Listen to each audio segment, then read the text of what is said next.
be a screw, feel my own adrenaline. Yeah, I do just what I do, and I hope you let me in, yeah.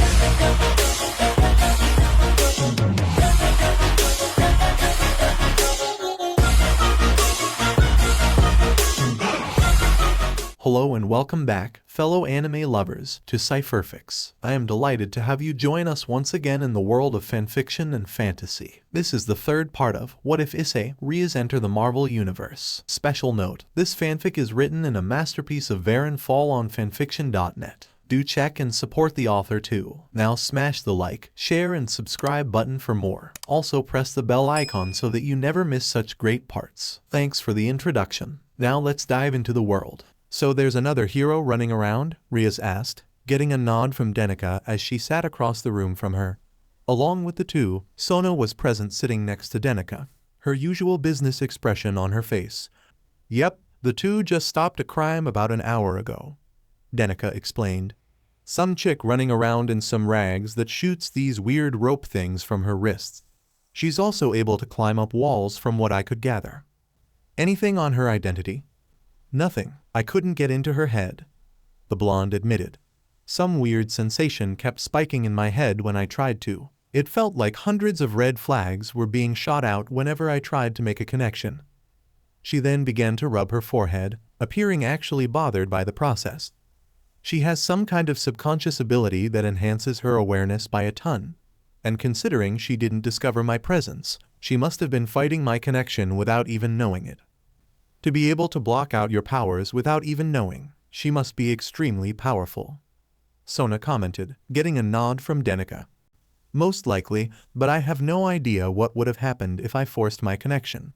I probably would have found something, but then I would risk leaving mental damage on both of us. What about Metal Knight? Rias asked. Were you able to confirm what we initially assumed? I can say without a shadow of a doubt that Sam is Metal Knight, yes. Denica nodded, resting back onto the couch as she answered. His armor was a bit difficult to get through, but it wasn't anything that I couldn't handle. She then sighed as she closed her eyes. Although I have to ask, does it really matter now that we know his identity? We pretty much had all but confirmed it was him, and did nothing after his last stunt. We have to be aware of all activity that goes on within our territory, Sona stated, looking over to the blonde as she did. Having someone flying around with enough firepower to level the entire town is an anomaly that we can't ignore. We needed to confirm who he was so that we'd know if we needed to step in. The suit barely has any weapons in it, Denica countered. Other than a handful of flares and those lasers, Sam's suit is completely dry in terms of weaponry, and it isn't like he actually did anything to warrant concern to us. He has zero knowledge of the supernatural and has no idea that we aren't human. That's besides the point, Lady Denica, Rias interrupted. Whether or not he's done anything towards us, he is still a dangerous factor we must take into account. The suit's design leaves plenty of room for development, and we can't be certain that he won't put weapons in future models. He's had a few chances to kill people at this point, Denica put in, reminding the two of the train incident. Cassati could have had a fist-sized hole in his chest if Sam wanted him to. But he settled with knocking him out. He did that today as well with the robbers. Not a single casualty had occurred. You're rather protective of him, aren't you, Lady Denica? Sona questioned. I just see a lot of potential in him, she responded, opening her eyes to look to the devil. Every world's felt the impact that his father and grandfather have laid out. He's the next generation that could completely change the world. I just think that giving him a chance before giving a report would be the best thing to do. See what he can really do before there's a verdict on him. We can't just overlook him. He's a risk and a potential danger should any faction decide to add him into their ranks. Remind what exactly he's done that's so bad. He stopped a psychopath from crashing a train into the heart of Kuo and prevented a bank robbery from one of his father's former scientists. Denica listed off, standing up and smiling as she walked over to a window. And it isn't like he's a jerk here at school. A little perverted? Yeah, every guy usually is. But he's offered his time to help both the students and faculty. He clearly isn't a bad guy. And if you're so worried about the fallen angels or angels getting to him, why not just recruit him now? Absolutely not. Sona responded, speaking firm as she stood up. Alexander Didialuz had made it explicitly clear that we are not to drag him into our affairs, and while he might be the future of the Didialuz family, he is far from proving himself to even be aware of the supernatural. He lifted a multi-ton train to stop just 2 people from getting squashed. I'm not saying throw him into the politics, but maybe just knowing that there's a little more going on wouldn't hurt. Stray devils are being cited more in Japan thanks to the crime that's spiking. Lady Denica, you know we can't do that, Rias stated. Alexander is the only middle ground the 3 factions have to avoid any serious incident. If any side were to attempt to earn Samuel's favor so early, we could look at damaging the ceasefire that's lasted the past 400 years. Oh please, no one has a problem I hang out with the devils so much. Denica waved off, staring out the window as her reflection stared back. And it isn't like he's a god-tier risk factor either. He's just a kid like you too. When Denica turned back to see the 2's narrow gazes, she rolled her eyes and placed her hands on her hips. Look, I'm not asking for too much here. Just a little more time to study him and see how he goes through his paces. After that, we can give a full report on him to the Mau and let them decide on what to do. Fair enough. Both Sona and Rias looked to each other at her words, both having a silent conversation between themselves. They were fully aware of the risks of going with Denica's plan, but at the same time she had more than a few points. Sam hadn't officially done anything to be registered within the Devil's radar, nothing involving the supernatural at least, and it was also true that he could provide a valuable ally in the future, as long as they could get around the roadblock that's his father. Both eventually relented and sighed. Very well, Lady Denica. If you feel he's important enough to avoid calling attention to, we will hold back our report to the Mau for 2 months, Sona said, getting a toothy grin from Denica. Woohoo, Denica cheered as she leaped in the air, her grin revealing her canine teeth being significantly sharper. Point 1 for the lady in gold. But should anything happen that forces him into the supernatural, and by extent making him aware of our existence, we are to act immediately. Sona added in, am I clear? I mean, you're not my boss, but okay. Now then, about the reports on the increase in stray devils. You're still recovering? Issei asked as he and Sam were walking to school. After his battle with Sneed, Sam had suffered severe bruising and even a loss in power from his reactor.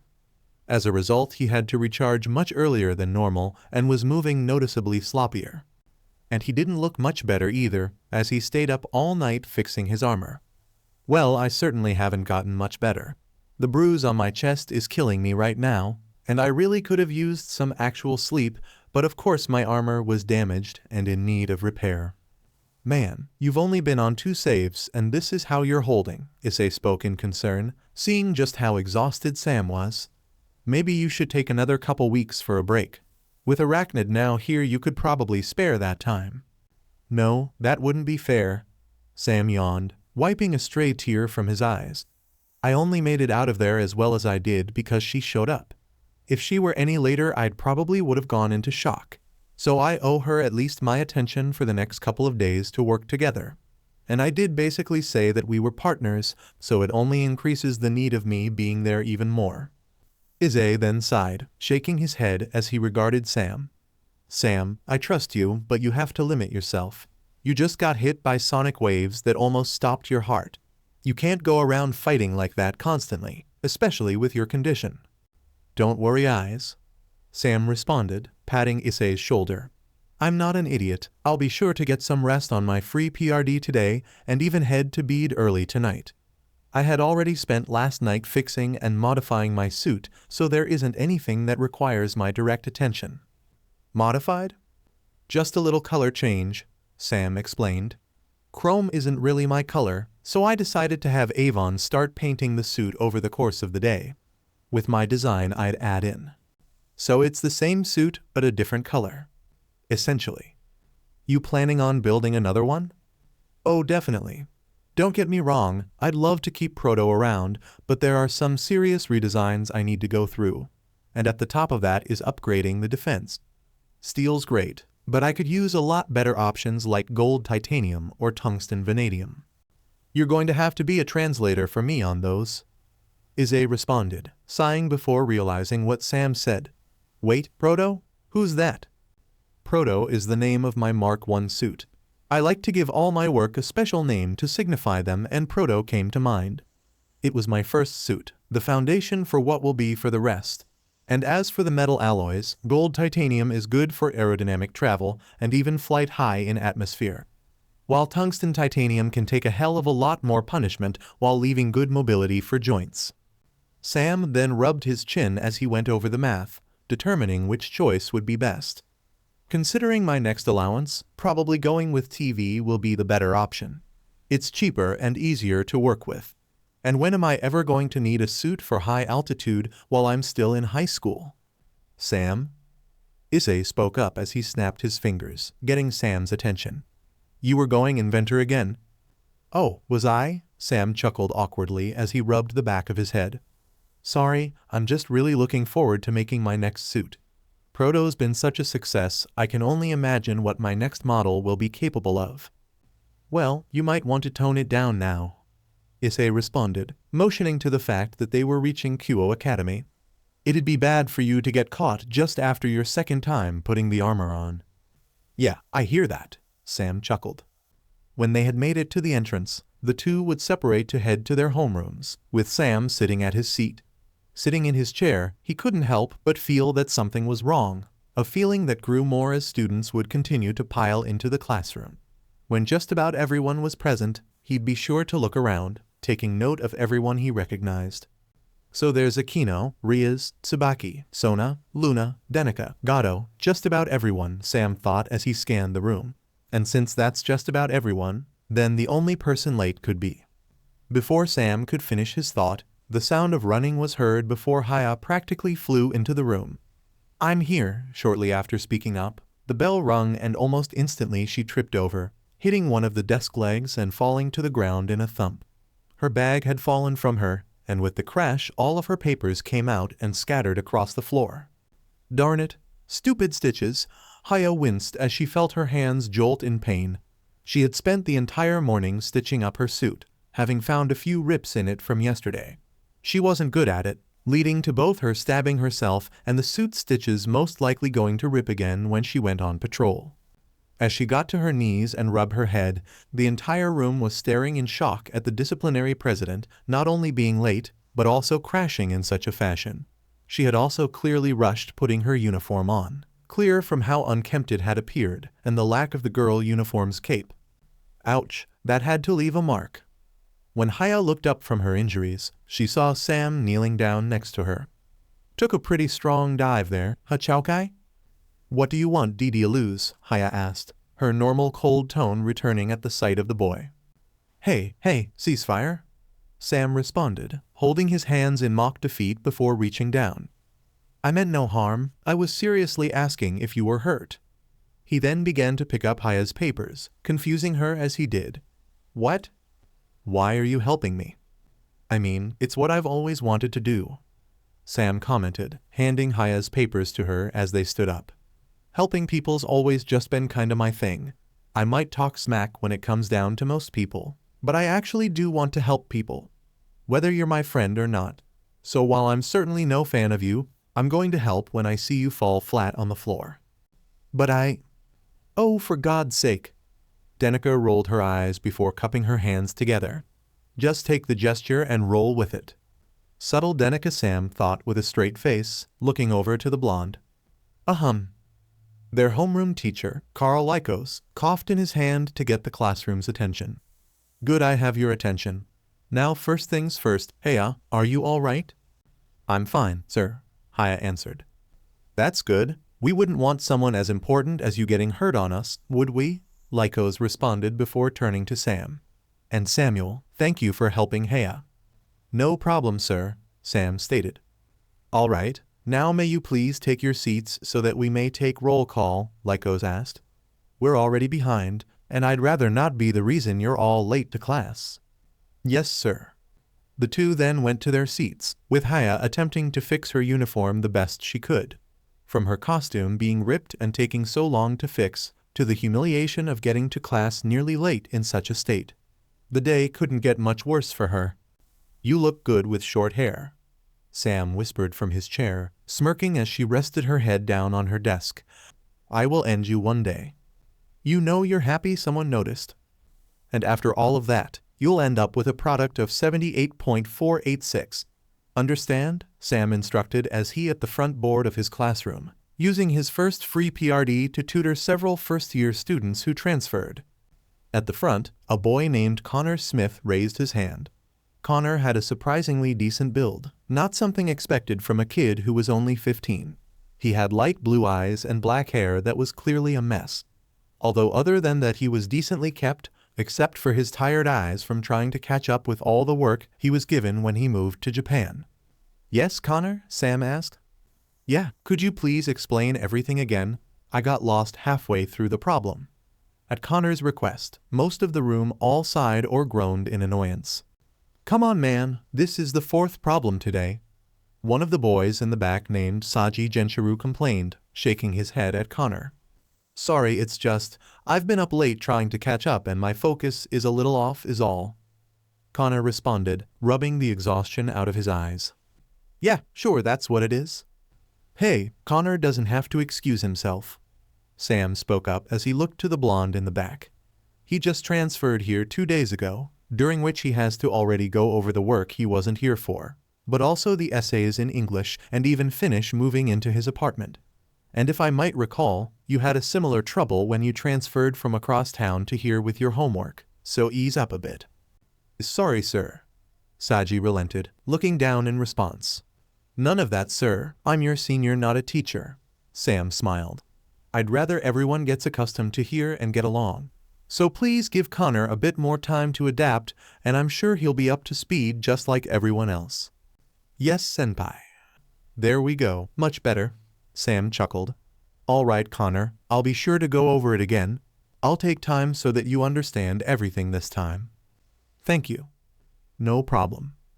What do you mean you're not coming? Matsuda shouted at Sam as they stood outside. Sam rubbed his ear as he responded. I mean that I won't be able to make it to the arcade tonight. I have some new equipment that I need to work with in my workshop. Figures you'd ditch us once you had the chance, Eika commented, getting Sam to roll his eyes. Funny, but it's important work I have to do, Sam stated. I'll make it up to you sometime, but today I need to focus on this. Hey, it's okay, man, Issei said, knowing what exactly Sam was talking about.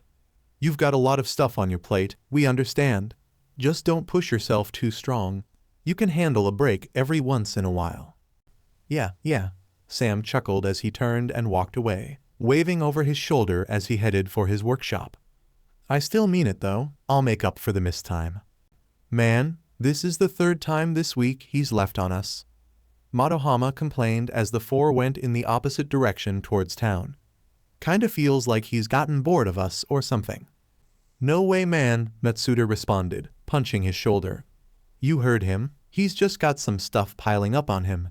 The guy's always gone the extra mile, and it's just catching up to him is all. Right, eyes? Why, yeah, right? Issei stuttered as he looked to the side, sweating slightly. It was difficult at times to avoid saying anything about Sam's new life as a hero, but he knew better than to reveal anything. Sam took a big risk just telling him. If anyone else knew then, that meant there was a higher chance at someone discovering him. So keeping the group that knew who he was would be important. Out of the group, Eika appeared to be the only one not affected by Sam's departure, shrugging while keeping a smirk on her face. I bet it's something more than simple work. I bet he's just got a date and a new suit he wants to try out. What? Aw man, there are still tears in this? Haya complained as she sat on the roof of a building, wearing her arachnid suit with her mask on. Looking at her right arm, she noticed more than a few rips on the sleeve, revealing her pale skin. Why can't the stitching just stick together? She then felt a small tingling in the back of her head, signaling her to turn and see Metal Knight flying in and land on the building. Do you want the scientific or the artistic reason? While it clearly was the armored hero, Haya was completely caught off guard by the changes he had given himself. The previous chrome armor was now painted steel gray almost entirely, making the once shiny gear appear much dimmer. The armor was decaled with navy blue, covering the entirety of his forearms, faceplate and bottom half of his legs, with the underjoints also being colored and 2 stripes going across his chest to form a V, his arc reactor at the center. "Whoa, did you get an upgrade?" Haya asked as she got up, staring at the hero's new color design. "Nah, this is still the same suit as before," Sam answered, rolling his shoulders to show the same maneuverability. "I just figured that chrome wasn't a very interesting color, so I went with something a little more interesting." "Isn't that American Air Force colors?" she asked again, recalling seeing the decals from somewhere before. "Yeah, I have something you'd call a tie to them," Sam said as he held his hand over his chest. "So I thought, why not? The gray is still close enough to look like a tested armor, so it fits pretty well. Does it look good?" "It looks great," she said enthusiastically before looking down to her suit that was still barely holding together around the sleeves and part of the collar of her throat. "Beats mine in every sense." "So you're actually having suit problems?" "I mean, it certainly hasn't been anything good, as you can tell. I can't get it to stay together for more than a few hours before it needs to get stitched together again." "Is it going to be a problem for you?" Sam asked. "If you need it fixed, I could always throw together a machine to stitch it. Or I could make you a completely new suit if this one's too much of an issue." "You'd do that?" Haya said in shock, before shaking her head and holding her hand out to him. No, that isn't necessary. I'd rather make my own suit to prove my conviction rather than take a handout. And besides, I don't think armor would look good on me." "I mean, I can knit, but go ahead with that," Sam responded, motioning his fingers as he spoke. "I'm good with my hands, have to be to make a suit like this." "I'd still have to refuse," Haya stated. "My suit might be rather rubbish right now, but I know that I can make something better later. I just have to work with it for now until I can get the money for the supplies I need." "Well, if you need anything you can look for me," Sam said as he stepped up to the roof's edge. "I'm more than willing to lend a hand when it's needed, and considering we're partners now, it'd be good to get some proper teamwork set in." "Well then, why wait?" Haya questioned as she ran past him, jumping off the building and firing a line of web to the next. "Let's go around on patrol and see around town. I'm sure we'll find something going on."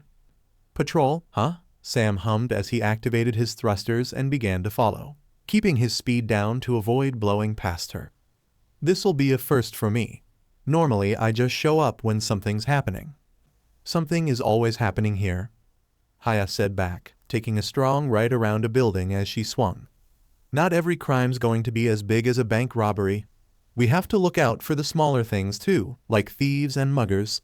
Kuo isn't the biggest town out there, but there is several miles to it." "Well, you seem to have Kuo's secrets imprinted in your head," Sam chuckled, following her as he flew. "So how about you lead the way for today's patrol? Show me what to look for." "You got it, Metal Knight. And if you just follow this street for 2 more blocks and take a right, you'll be at the cafe," Haya said as she pointed to the map in an old man's hand, directing him to where he has to go. "Oh, thank you, ma'am," the man thanked. "Sorry, I forgot. What's your name again?" "It's Arachnid, sir." Haya smiled underneath her mask, waving to the man before firing a web and SWNGNG up, landing on the building in front of Sam. "You know, I was expecting something else, honestly," Sam stated as the two began to move again, heading deeper into Kuo. "Maybe a gang or a guy with a gun. But all that's really happened is a dumb bike thief and a couple tourists losing direction. Japan might be having a crime wave, and that crime wave might be coming to Kuo, but that doesn't mean it's all going to be one large storm." Hayer responded, SWNGNG off the building and running across the next one. "We might not even see any big crime here for another week if the pattern that you've been in goes on, so we'll be helping the little guy until the time comes." "Seems like you were expecting that." "I'd rather we're barely needed than having to be on guard all the time," Hayer responded as she jumped, firing a web onto Sam's boot and using it to propel her to the next building. "Means less people are in danger." "I guess," Sam nodded. "Still, I'd at last like to put my suit through a few more tests to see what needs upgrading. I have a limit to how long I can wait before needing to improve." As Haya was about to respond, the same tingling sensation she felt before came up, leading her to look to an alley to her right. Alley 2 o'clock. At her call out, Sam turned his head and had his HUD zoom in. When he did, he saw about 5 thugs surrounding someone who was wearing a middle schooler uniform and another with a high school uniform. Couple of punks cornering someone. Well then, here's a good test, Hare responded, turning to swing towards the alley. Now boys, could we perhaps talk this over? Yumi asked as she and Kaneko stood in the alley, the knight standing in front of the rook. The two were both out on a request from Rias to try and track Metal Knight, but ran into the roadblock of men before them. Well, I certainly would love to, the leader of the group stated, smirking as he regarded the two. It isn't every day you see a beauty quite like you wandering around town. I must admit it's a good surprise to say the least. You're clearly not from here, Kaneko said from behind Yumi, sounding completely calm and unaffected by the 5 men. As her status as a rook, overpowering all 5 of them would be easy. She wouldn't even break a sweat doing it. But they also had to keep their identities as Devil's secret and avoid harming any humans. You're European, and based on how you talk it's clear you don't know much Japanese. Okay, you got me. He chuckled, holding his hands up in mock surrender. Truth is me and the boys here are new. A couple opportunities came up, and we were hoping to cash in on them. Considering your stance, I'd say it isn't the best of choices, Yumi commented, keeping herself between Kaneko and the 5. I wouldn't say that. It'd lead us to you after all. This place literally just got a superhero, and you think it's good to become crooks? Kaneko asked. And just when I thought you D-bags were just stupid. What'd you call us? One of the 4 others shouted, standing down when the leader held his hand to him. Your so-called hero left for over a week before he decided he was needed again, the leader said, taking a step closer to the two. Do you think the crime just stopped after he FCK off? No, it kept going. Metal Knight isn't interested in the small fry stuff. People like us fly right under his radar. So while it seems like we made a bad choice, we're more than aware that no one's going to stop us now. Wrong jerk! Hearing the shout, the leader was only just able to turn before he was kicked across his face, Haya landing just in front of Yumi as she turned to face them. There's more to this town than just one hero. The leader was still standing, rubbing his jaw as the force from the kick caught him off guard. DMN, that's going to leave a mark. He scoffed as he spat out a tooth, surprising Haya at how calmly he took the hit. Who the hell are you supposed to be? The name's Arachnid, and we won't let you take another step towards these two, Haya said, regaining her composure and getting into a combative stance. Arachnid, really? The leader responded, shaking his head in disappointment. That was really the best you could come up with. You don't even look anything like a spider or a scorpion. Oh, you think it's funny? Well, buddy, there's a few reasons for the name. To show her point, Haya fired a web at one of the men furthest from her, the webbing extending and completely wrapping around him as it knocked him over. Like that, for example. The hell is this stuff? The thug shouted as he tried to break free, unable to escape from the tough webbing. Get him out of it. The leader ordered 2 of the others, keeping his eyes on Haya. So you got a neat trick or two? Do you really think that'll be able to stop all of us? Well, it could. But then why'd he be here? Haya asked, smirking underneath her mask while the man looked at her in confusion. He? A loud clang was then heard, and all of the men turned in shock to see Metal Knight behind them, his repulsors glowing to life as he aimed his palms at them. She would be referring to me. Metal Knight? Sup? He said before firing one of the blasts at 2 of the thugs, knocking them into the wall with enough force to knock them out. At the same time, his head snapped to the side as the last standing thug grabbed a stray pipe off the ground and hit him. No damage was visibly given, and as Sam turned his head to look at him, he could feel the disappointed gaze through the mask. Did you really think a lead pipe was going to work? Before he could respond, Haya shot a web and pulled the pipe out from his grip, leaving him defenseless as Sam grabbed him and threw him towards the wall. The second he hit the wall, he was barraged by shots of webs that stuck him against the surface. 4 down, 1 to go, Haya said as she looked back to the leader of the group. So, how you feeling now that all your goons are down? A minute, he thought as he gritted his teeth. If it was just this reject, I could have been done long by now. But since Metal Knight's here, I can't hide myself from any others in the area. I'd just give up if I were you, Sam said as he aimed his repulsors at the man, his palms glowing as he readied a blast. It'll save all of us the trouble if you did. No one else would have to get injured. Oh, but someone does, he responded, clenching his fists and causing small sparks to go off. Yumi and Koniko's senses flared as they felt magic begin to build up, and even Haya felt the incoming attack before fire exploded to life around his hands. Sir, he started generating an unnatural amount of thermal energy. Source unknown, Avan reported as the man raised his hands up, SWNGNG his hand out towards Haya. Mutant, Sam responded as he readjusted his repulsors and fired, using them to propel himself across the area and get between the three girls as a blast of fire shot from his hand. Extend all air brakes now. It's done, sir. As he crossed his arms in preparation, multiple plates of armor from his arms, shoulders, abdomen and legs shot out, covering more area in order to act as a shield for everyone behind him. When the blast hit, he had managed to take the whole force, keeping the others safe but sending him clear off the ground. In the few seconds that it took before he was overwhelmed, Haya turned around and grabbed a hold of both Yumi and Koniko. Pulling them down, she'd cover the two with her own body acting as a shield, the armored hero and a spread of fire going over them in the instant they hit the ground. The reaction time of the hero caught Yumi and Koniko off guard, noting how she predicted both Metal Knight's move and the reaction of it before the flames even connected to him. Sam's HUD was going crazy as Avan was attempting to scan and identify the energy within the man, causing him to be overwhelmed and unable to recover before crashing into the wall at the end of the alley. With the added impact of the flames, dozens of cracks formed in the concrete before steam began to emerge from his armor. It had taken him a couple of seconds for both him and his systems to recover, his vision clearing in time to see that the man had vanished. "DMN, what was that explosion?" Sam questioned as he placed a hand on the top of his faceplate, slowly standing up. "I don't recall many mutants being able to cause point-blank explosions like that." "As far as my database shows, sir, there aren't any," Avan stated. "I also cannot identify the energy that had suddenly built up within the man's body. I'll widen my search and try to find any similarities it has with every known form of energy known."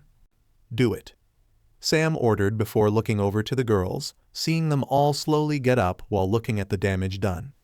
"Are all of you okay?" he asked as all of his air brakes retracted back into his armor, walking over to get a closer look at them. "A little too close for my taste, but I think I'm mostly untouched," Hayer responded as she helped Koniko up. "What about you two? Any serious injuries?" "No, I don't think I got hit by anything," Yumi answered, fainting a shocked and exhausted face. "I'm okay," Koniko said, sounding about the same despite what had just happened. To both her and Yumi, the fire would have done next to nothing than singe their clothes. Whoever the man was, he wasn't very good at controlled magic, so he wouldn't have been an actual threat to them.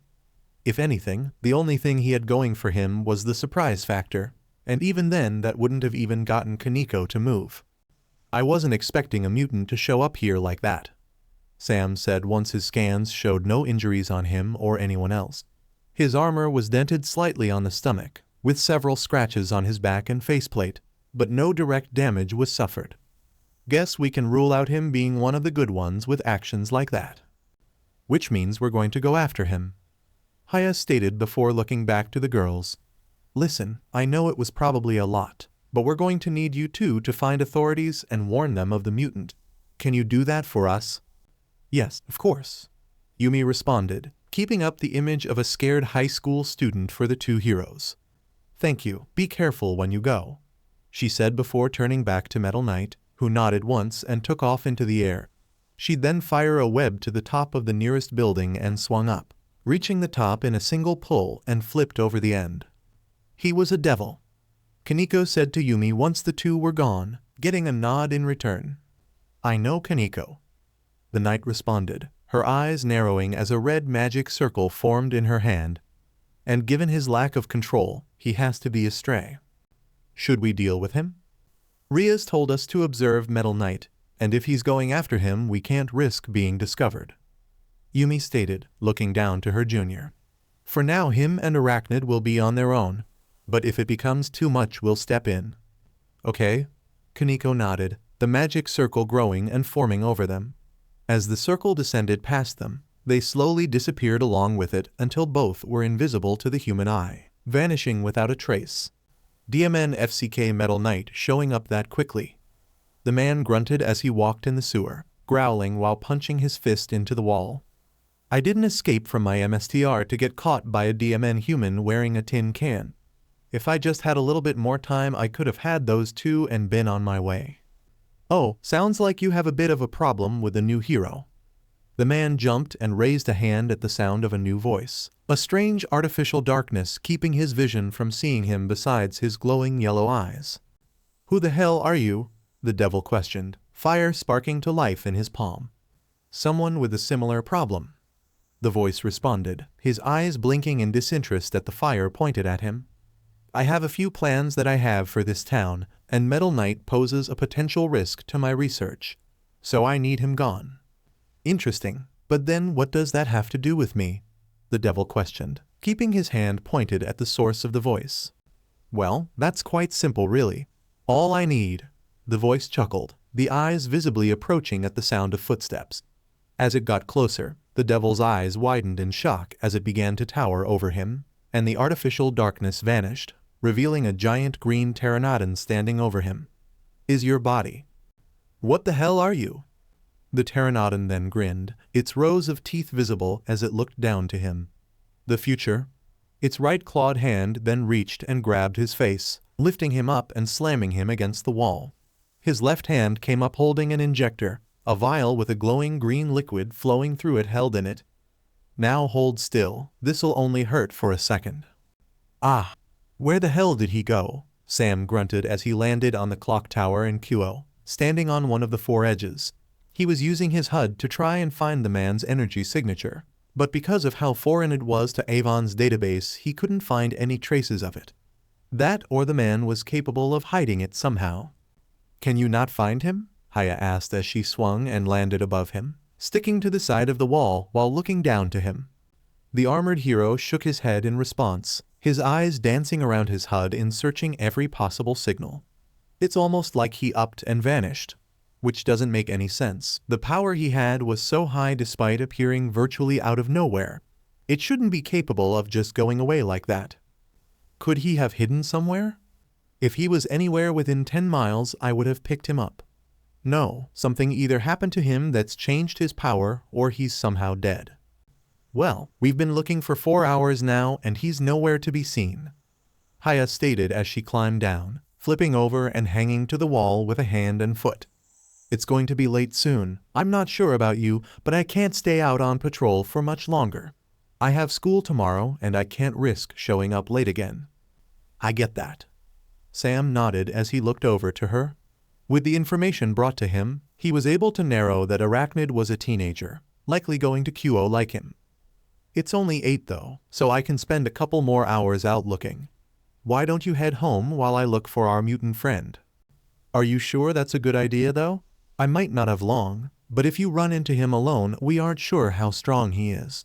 What if we're both needed to beat him? I think I can handle him, but even if I can't, that's all the more reason I need to be out here looking for him.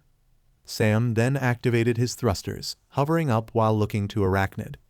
I'll check every possible place he could hide. I don't want him going loose while we're unable to track him. Go get some rest, you'll need it for tomorrow's test. He then took off, leaving Haya before she could respond. He really is a hero.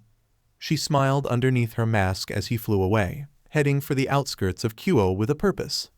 Wait, how does he know about my test? Avon, call eyes for me.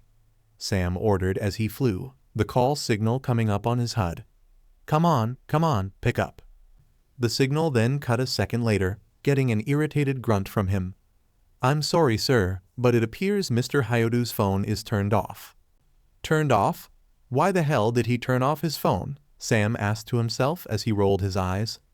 Of all the times for you to actually do that, it had to be when a crazy fire-throwing mutant is running around. He then sighed, shaking his head as he looked up to Avon's icon. Can you track his phone still?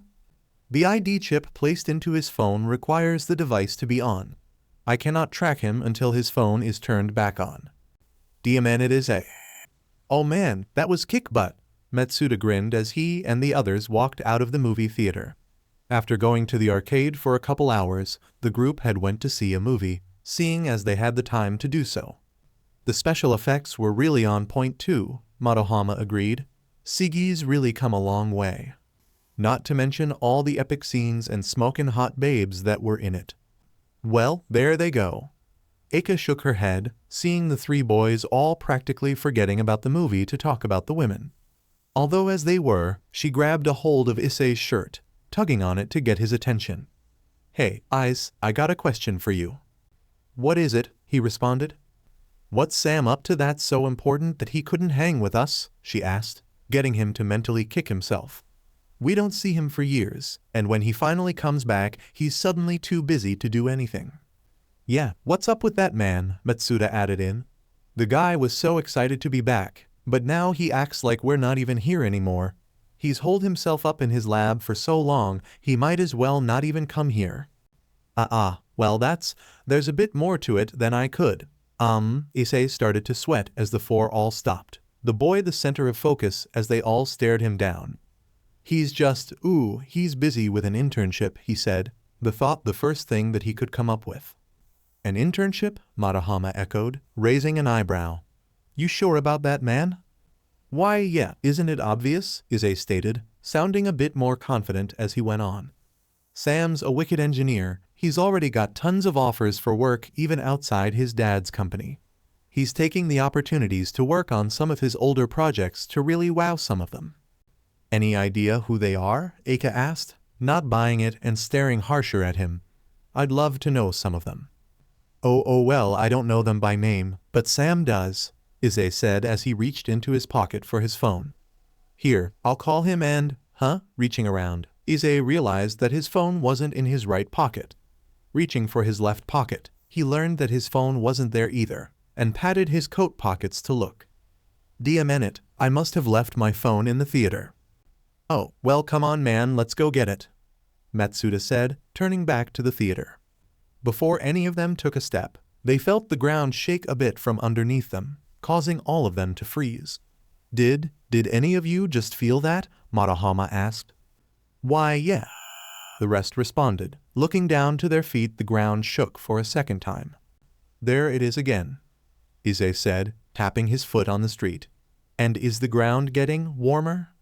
I think we should get out of here, Eika recommended, the boys agreeing without saying a word. They began to run, only making it a few meters before an explosion went off where they once stood. The shockwave sent them and everyone in the area off their feet, knocking them to the ground as debris began to spread. Dust slowly filled the street as a figure was seen reaching out from the hole in the ground, grabbing onto the edge and pulling itself up. Holy SHT, is everyone all right? Issei asked as he coughed dust, slowly pushing himself up. I think all of my bones were shaken just now, Matsuda commented as he got up the quickest, moving to help Eika up. What the hell was that? Madohama questioned as he picked up his glasses, the pair being knocked off from the explosion.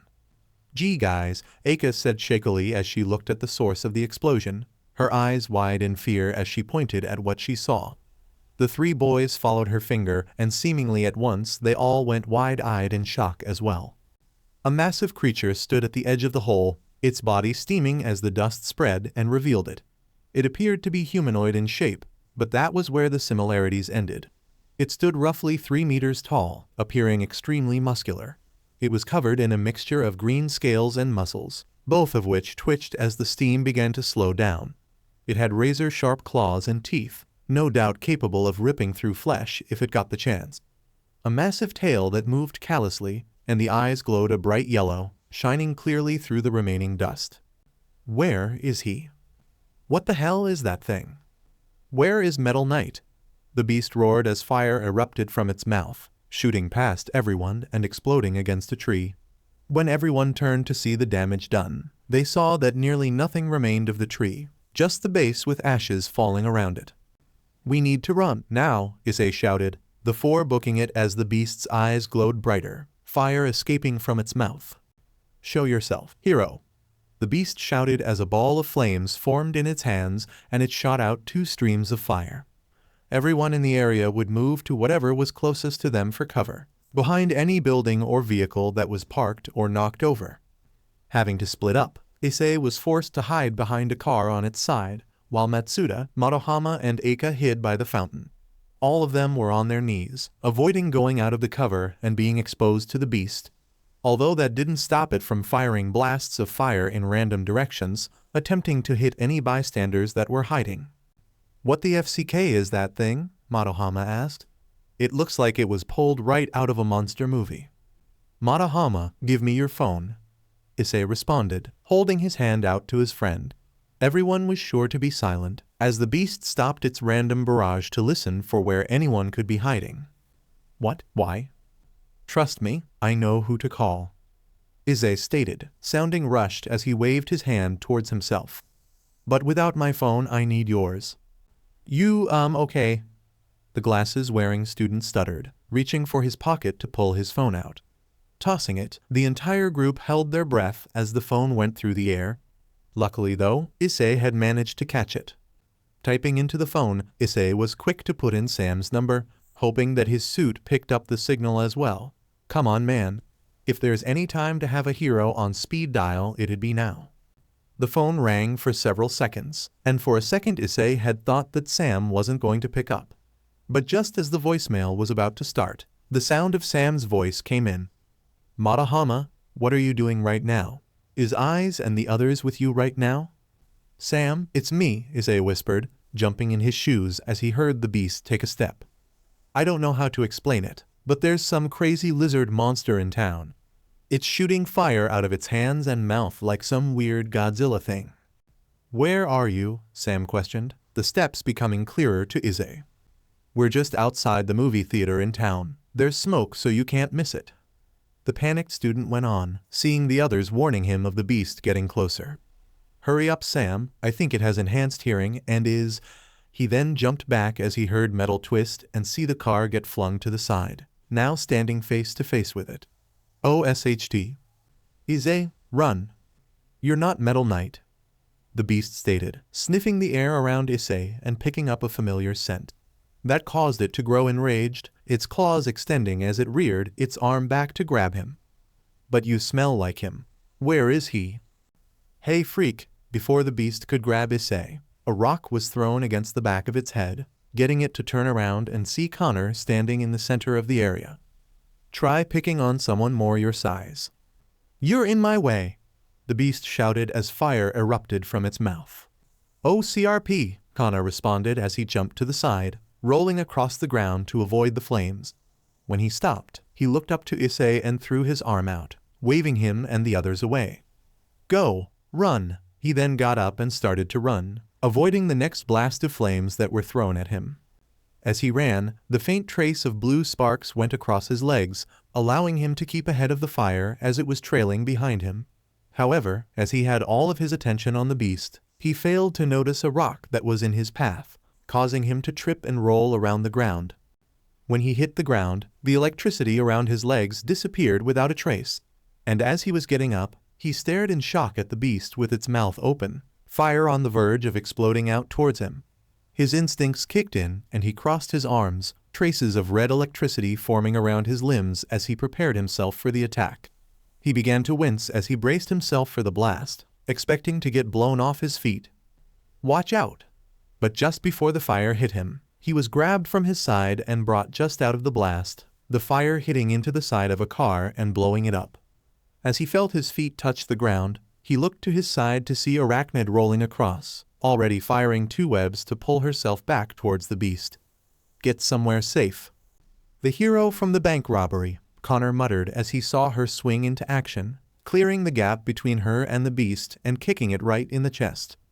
Flipping off of it, Haya fell to her back and shot 2 more webs at its feet, pulling herself under it before kicking at one of the feet.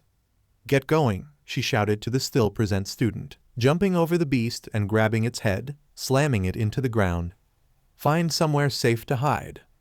"But you can't fight it alone," Connor responded as the beast lifted its head up and swatted Haya away, knocking her back to a tree. In the second she was stunned, the beast readied a torrent of fire around its arm, aiming it at her. "No! You're not Metal Knight," but I'll kill you all the same. Hey ugly. Two beams of energy then hit the beast's arm, stopping the flames from firing. As the beast turned to where it was hit, Sam came flying at full speed right into it, knocking it and him to the ground several meters away.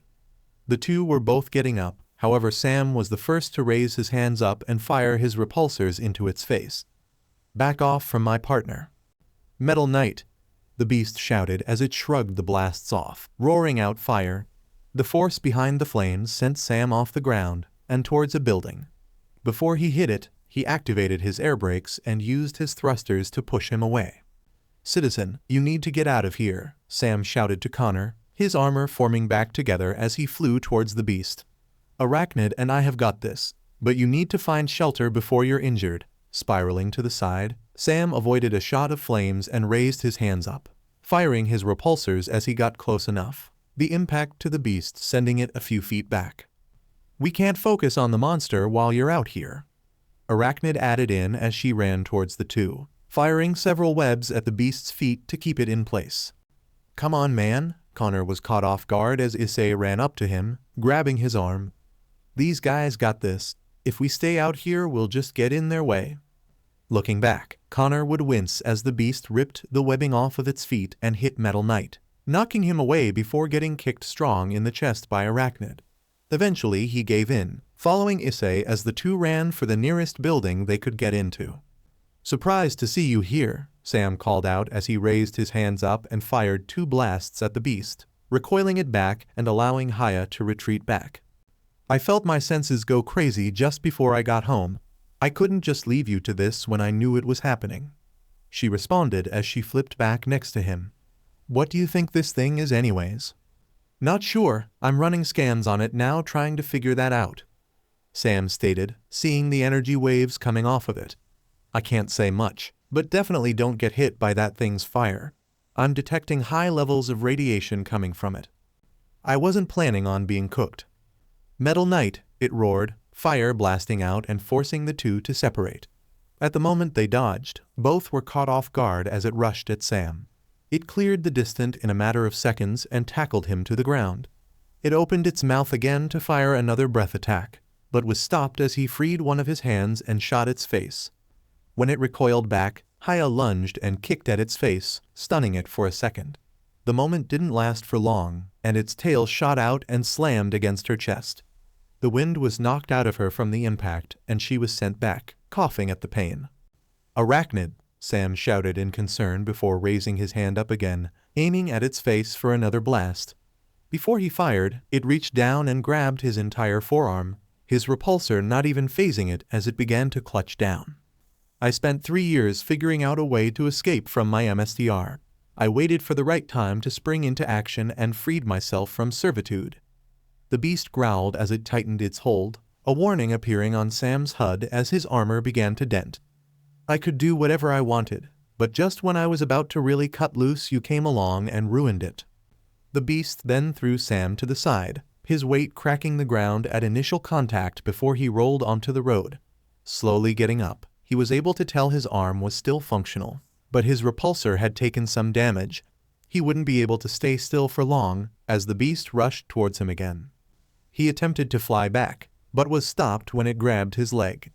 It then slammed him back to the ground, stunning him as fire erupted from its palm. Getting the warning, Sam shook his head and charged his energy to his chest repulsor, firing a large beam and sending the beast several meters back. This time he was the first to get up and wasted no time to charge the beast, flying directly at it as it got up. It opened its mouth to fire another roar, but was stopped as Haya got back up and fired her webbing at it, closing its mouth at the last second. When Sam rammed into it, he pushed down and knocked it back down, using his thrusters to flip over it and land on his feet. Using the opening, he got over it and began to punch at its head repeatedly, trying to disorient it before it could get back up again. He was only able to get 4 punches in before it recovered and grabbed his chest, throwing him off and into a nearby tree. As it got up, Haya would slingshot herself right at it and punch it in the head, stunning it again and delivering a firm blow to its gut. When it attempted to strike back, she slid underneath it and fired her webs around its ankles. With a swift pull, she took it completely off its feet and swung it up into the air before slamming it strong into the dirt. Running at it, she'd fire countless webs at it, slowly cocooning it before jumping over it. The moment it opened up its mouth to fire a blast of flames, she shot and covered up the entire face, stopping it instantly. "Sorry to wrap things up like that, but I'm going to need you to stay down for a minute." Seeing it struggle to move, Haya took the opportunity to run over to Sam, kneeling down next to him. Metal Knight, talk to me." Seeing his visors no longer glowing, she was beginning to suspect he lost consciousness and grabbed onto his shoulders. She'd then start to shake him, trying to get a reaction. "Come on, Metal Knight, wake up." She was caught off guard for a second when his hands shot up and grabbed her shoulders back, stopping her shaking. His visors then blinked back on and his HUD was operating, seeing the masked hero in front of him. "Arachnid, relax. My systems were just down for a second. I can move now." "Thank God." She sighed in relief, the two letting one another go. "When that attack hit you and you stayed down, I thought something happened to you in there." "Oh, something did happen," he groaned, placing a hand to his head.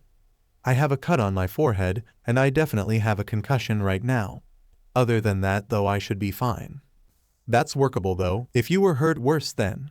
Her eyes then widened as her senses suddenly were in overdrive, and in a quick maneuver she grabbed onto Metal Knight, lunged to the side and avoided a pillar of flames shot at them. The moment they were back on the ground, the beast was already free and lunging right at them. Reacting as quick as he could, Sam aimed his repulsor down to their side and fired it, the force sending them further away as the beast reached them. Before they got away, the beast reached out and grabbed a hold of each of their legs, the two not even able to react before getting slammed strong into the ground. The impact did enough to stun the both of them, the beast looking down at Haya before throwing her violently to the side. "I'll finish you later." It then grinned with its full set of teeth down at Sam, whose HUD was scrambling to balance out the errors and warnings. "As for you, I wonder how well that tin can will protect you." "For the record, it's steel, not tin," Sam said through gritted teeth, the beast grabbing both his legs with a single hand and holding him up to his face, its teeth right in front of his face. "Second, you are the third most disgusting thing I've seen. Do you know the first thing about flossing?" "A very poor choice of words," the beast stated as it opened its mouth, fire building up in its throat. "Shall we test the melting point of steel then? I want to see the juicy treat inside melt out. I'm sure it'll taste just as good as solid." "No need to test it," Sam groaned, his chest reactor glowing brighter as the energy built up. "It's 1370 degrees Celsius, more than enough heat for a chain reaction." The beast's eyes widened at the moment Sam's reactor was fully charged, firing a beam into its mouth and causing a small explosion. The explosion sent the two flying apart, Sam crashing into a building and through the wall, sliding on his chest to a halt.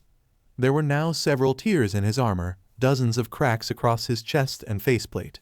His HUD was blinking back and forth, a large crack making it strong for him to see properly his readings. He was able to make out red indications, signaling that he had several breaches in his suit. "Evan, please tell me you have something for me." Sam groaned as he struggled to push himself up, his whole body in pain from the force of the explosion. "I've cross-examined every source of known energy in the Daedalus databanks outside of your father's private files. Nothing comes close to what's being detected." The AI answered. "I detect radiation, but there's something much more potent within it, and I can't discover what it is." "Great, so still nothing?" he groaned, getting up to a single knee as he placed a hand on his faceplate. "Come on, Sam, think. What could this thing be using and what's a way to counter it? There has to be something that I can use against it." "Metal Knight," Sam's head snapped to his right when he heard Issei call out to him, turning to see over a dozen people were hiding in the building. "Look out!" Sam wasn't able to react in time as the rest of the wall he crashed from was knocked away, the beast grabbing his chest and raising him up. It had several burn scars across its face, along with several shards of debris dug through its skin. Its hide can be punctured, Sam thought before he felt a blistering pain, feeling the beast's hand heat up the metal around him, attempting to dig its claws into the armor. "I will rip you to pieces," it shouted, BLD and saliva coming from its mouth as it tightened its grip. In an attempt to free himself, Sam raised up his stable repulsor and shot a point-blank blast into the beast's eye, getting a roar of pain from it before it threw him out the building, hitting into and flipping over a car before landing on his back on the street. Gasping as he felt the air get knocked out of him, Sam was barely able to even move before the beast appeared again and slammed its foot onto his chest, bending the heated metal and nearly breaking the glass to his reactor. "Why won't you just keel over and die?"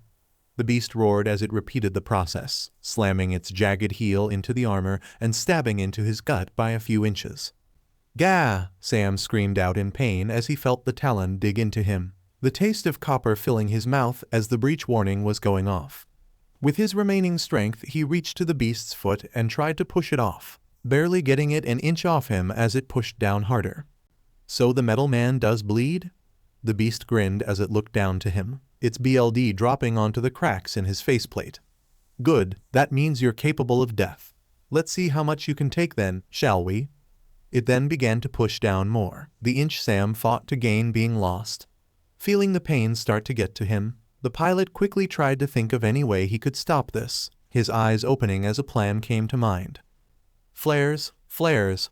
2 compartments on the sides of his hips then opened and aimed at the beast's face, firing over a dozen flares right at it. The flares struck at the beast's senses, blinding it as one hit right into its damage's eye, forcing it to recoil back and pull the talon out of Sam's stomach. "You DMN human!" The beast bellowed as it reared its hands back, fire forming in the palms as it readied an attack while Sam struggled to get up. "Forget eating you, I'll just burn you to molten waste." Before it could fire its attacks, its hands were enveloped in webs and were pulled behind its back, nearly dislocating both its shoulders. Sam's eyes widened in shock as he saw Arachnid standing behind it, pulling onto her webs with all her strength. I can hold onto it for a few more seconds," she shouted, her feet slowly sliding as the beast was fighting against her hold. "You DMN bug!" it shouted as it eventually burned the webbing away, grabbing what remained and spinning around, using it to slam Haya into the ground with enough force to form cracks around her. It then walked towards her, grabbing around her abdomen and lifting her up. "I've had enough of you getting in the way, I'll squash you like the insect you are." It then tightened its grip, the sound of flesh being pierced as its claws began to dig into her skin. The pain building up was becoming unbearable for Haya, her eyes wide from the shock taking over.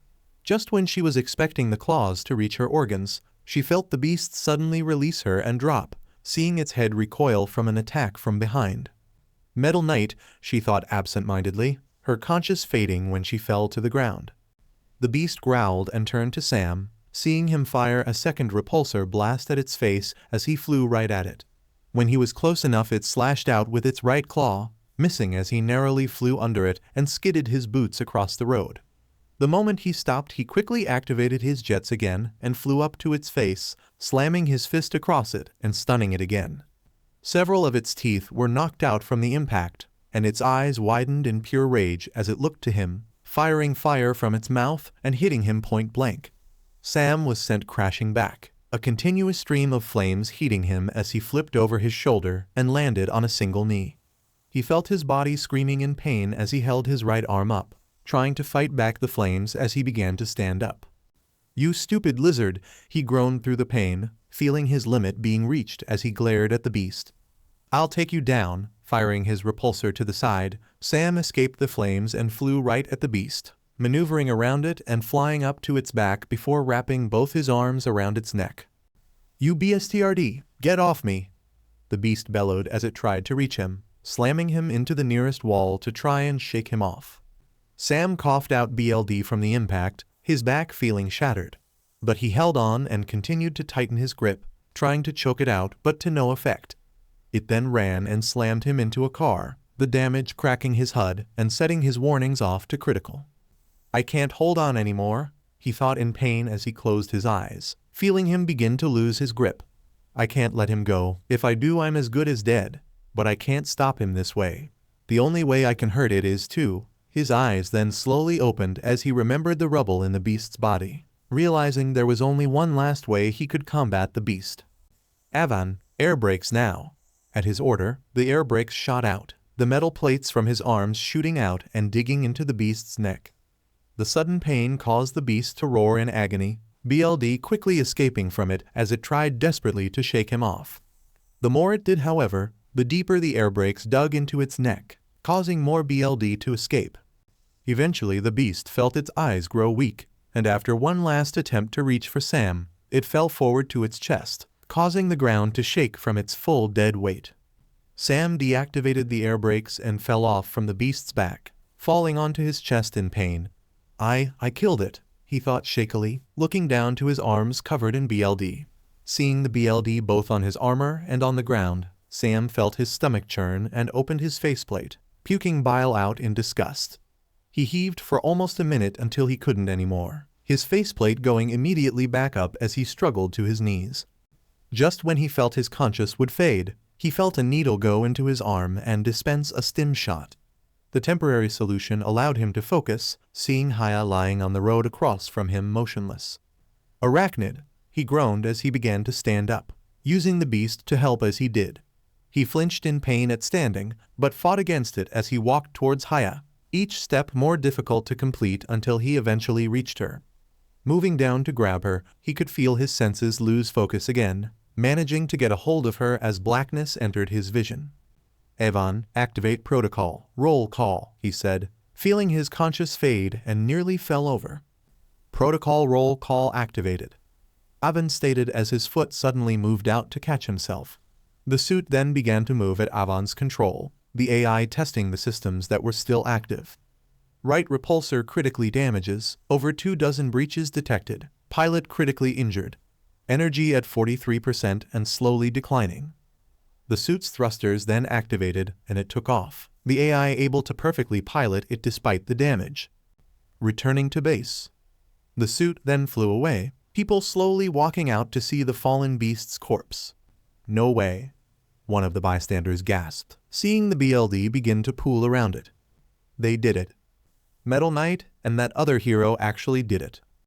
Holy CRP, I thought for a second we were all going to die. Matsuda breathed out, turning to look back to the others. Are you guys all okay? Yeah, I'm fine, Madohama said, looking at the beast's motionless body. I've been better, Eika admitted, feeling sick to her stomach from all the BLD. What about you eyes? Matsuda asked, looking around but not finding the boy. Eyes? Eyes. Please be okay, Issei shouted in his mind as he began to run for the lab, knowing that's where Sam was heading. He saw the damages on Sam before he took off, and the amount of BLD that was escaping from the hole in his gut. It made him break into a cold sweat as he ran as fast as he could. Disappointing, a man covered in shadows said as he watched the crowd around the beast's body, having seen the whole battle. I thought that energy in the man mixed with my formula would be enough, but I suppose I underestimate the power of those two heroes. He then hummed as he saw the distant light of Sam's thrusters, rubbing his chin as he began to smirk. This town's more interesting than I thought, and it's all thanks to you, Metal Knight. So alright folks, that's all for today. Stay tuned for part 4. Do subscribe, like and share for more such videos. Also check out the story and author VaranFall on FANFICTIONnet. Press the bell icon to be notified first on release. See you in the next video. Till then, goodbye.